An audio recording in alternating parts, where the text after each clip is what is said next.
শ্রীকৃষ্ণ বলেন, কর্ম করে যাও, ফলের আশা করো না। কিন্তু আমরা কি তার এই কথাটা মেনে চলি? মানি না বলেই কিন্তু আমাদের এত দুঃখ, আমাদের এত কষ্ট। কারণ মানুষ যখন কোনো কাজ করে তার একটা উদ্দেশ্য থাকে এবং তার মনের মধ্যে একটি কিছু পাওয়ার বাসনা থাকে।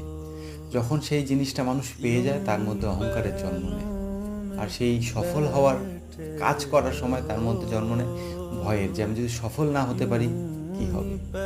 এই অহংকার আর এই ভয় মানুষকে কিন্তু কখনো ভালো থাকতে দেয় না, আনন্দে থাকতে দেয় না, সুখী থাকতে দেয় না। তোমাকে যদি সুখী হতে হয়, তোমাকে যদি আনন্দে থাকতে হয়, তাহলে কোনো কিছু পাওয়ার বাসনা ত্যাগ করে কাজ করতে হবে। কাজ করার আনন্দে কাজ করতে হবে, কাজকে ভালোবেসে কাজ করতে হবে।